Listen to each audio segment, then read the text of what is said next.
bipartisan group of U.S. senators calls for independent examiner to investigate FTX. And this bipartisan group is actually very interesting because it's comprised of Senators Elizabeth Warren, John Hickenlooper, Tom Tillis, and Cynthia Lummis, which I actually like her because she's kind of pro-crypto. And shout out to Hotep Jesus, because he also told me that anytime you see anything bipartisan, it's not a good thing. You want them fighting and going at it. I don't know. That's what he said.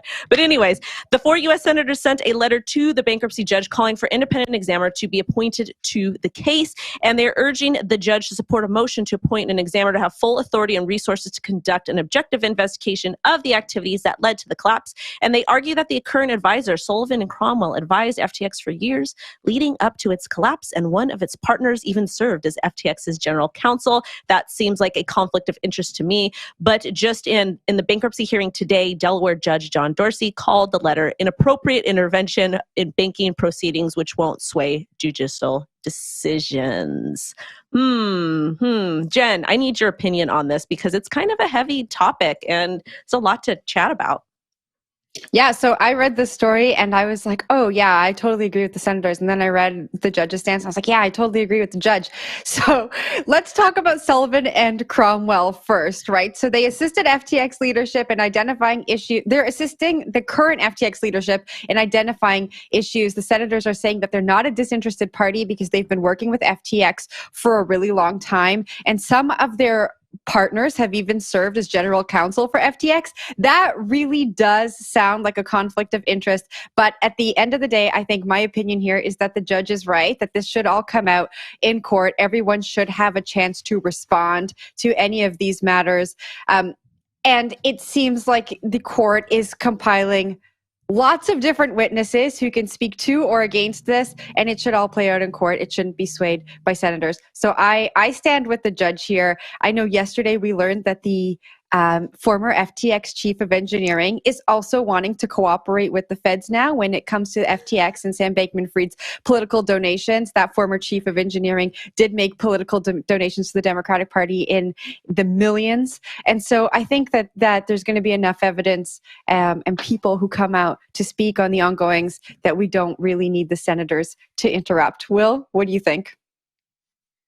Yeah, I don't know. This is an interesting angle. I didn't see this popping up, to see 4 different senators come at this from different angles.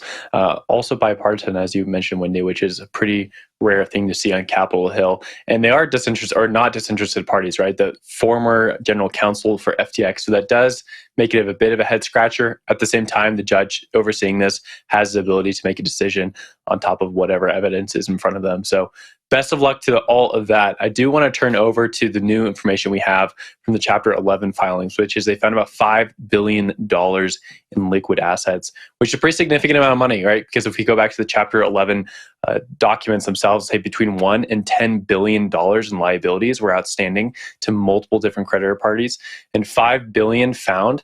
It's a pretty sizable amount that shores up a lot of people. At the same time, we know that there's a lot of people actually selling their creditor profiles for FTX for about 13 cents on the dollar. So if we're looking at this $5 billion hole and we have about $5 billion found from liquid assets, and you have about between 1 and 10 billion liabilities, probably on the high side there, we might say like people might get a little bit more money back than they might think so at this time. So that's pretty good news to start the day on. Zach, I'm going to throw that up to you. I'm going to throw a little cold water on that. I was looking at a nice tweet from a Coinbase guy, so take it with a grain of salt. But he was looking at this 5 billion figure, trying to find all the public wallets that were associated with FTX. And most of it is fairly illiquid. Some of it is locked SOL tokens. So some of this count may be sort of, I don't know, misrepresented, right? Or lacking the nuance of the fair market value of these assets that you couldn't immediately liquidate at anything close to the value that's being indicated here. So there is some, I guess, some doubt being cast on this number as to whether or not that 5 billion is meaningfully realistic. So again, I think the bottom line here is FTX bankruptcy. We're going to hear a lot about it over and over and over again. Maybe these U.S. senators are trying to make a little bit of hay as it relates to Sam Bankman-Fried's political contributions, primarily to the Democrats. He was a major supporter of Joe Biden's presidential campaign. So I think obviously they're trying to suggest that potentially, hey, there may be some political things at play here that we want unearthed from an independent person. So I don't know. It's really hard to suss out all the different motivations from the various actors who are touched by this bankruptcy proceeding.